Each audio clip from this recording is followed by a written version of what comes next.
Targashi ta faru ta ƙare.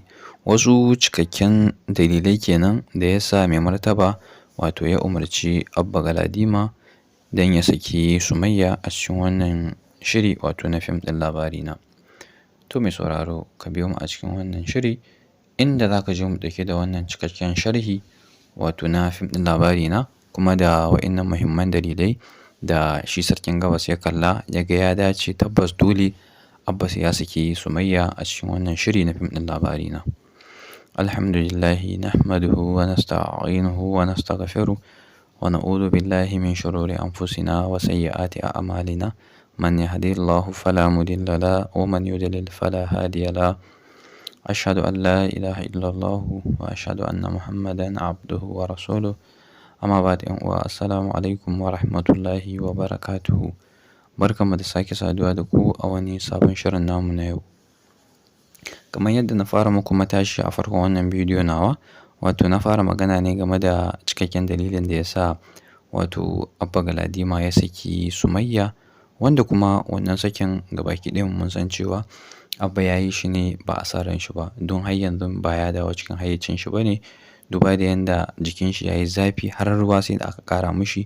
Duk dai wanda ya kalle shi ya san cewa Abba yana cikin wani hali na rashin jin daɗi, na rashin lafiya, kuma duk dalilin wannan saki ɗaya ne da ya yi ma matar shi abin ƙaunar shi wato Sumayya a cikin wannan shiri na fim ɗin Labarina.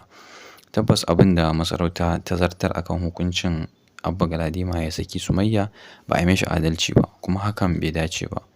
In aka je kotu bai kamata a ce Sumayya a ranga nuna ta wato tana ɗaya daga cikin masarauta ba. Kun ga wannan ai duk ba wani abu ba ne.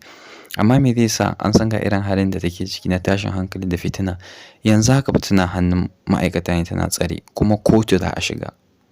To idan aka shiga kotu me kuke ganin zai faru? Yanzu dai ku duba yanda ga Presdo, ga Lukman, ga Naziru Sarkin Waƙa duka sun yi cincirindo suna so su zo su ba ma Sumayya kariya game da irin abin da ke faruwa da ita. Tunda sun riga sun bibiya sun tabbatar da cewa Sumayya ba za ta taɓa kisa ba. Ba yanda za a ce ta yi wannan kisan. Duk da dai an san cewa sharri aka yi mata, an mata ƙage ne, kuma ana ƙoƙarin a ƙaƙaba mata, a ɗora mata laifin da ba nata ba, ba kuma ita ta aikata shi ba. Ana so kuma tabbas sai ta amsa ta nuna cewa ita ta aikata wannan laifi, wanda kuma hakan ƙarya ne, ba gaskiya ba ne. Dukkanmu mun san cewa Sumayya ba ta yi kisa ba a cikin wannan shiri na fim ɗin Labarina. Amma yanzu ku kalla yanda Kilishi take ƙara nuna cewa ita ba ma fa magana take akan wai a ɗaura Sumayya ba, a'a akan yanda za a kashe Sumayya ita kawai maganar ta kenan.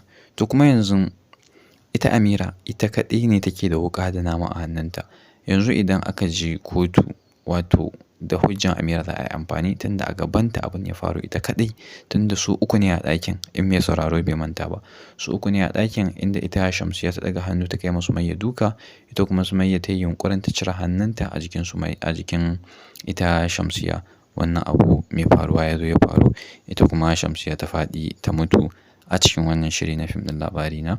Inda kuma da Amira ta so ta faɗi gaskiya, ita ma ba ta yi niyyar ta yi ƙarya ba, amma dalili idan ta tuna wani abu a zuciyarta ta ji zafi, sai ta ga kai ya kamata ma in yi wannan ƙaryan, ba zan faɗa gaskiyan ba, sai dai da abin da zai faru ya faru. Amma fa da yiwuwa ita Amira ta yi hankali wato ta faɗi gaskiyar abin da ya faru, ta faɗi cewa tabbas ba Sumayya ba ne ta kashe Shamsiyya.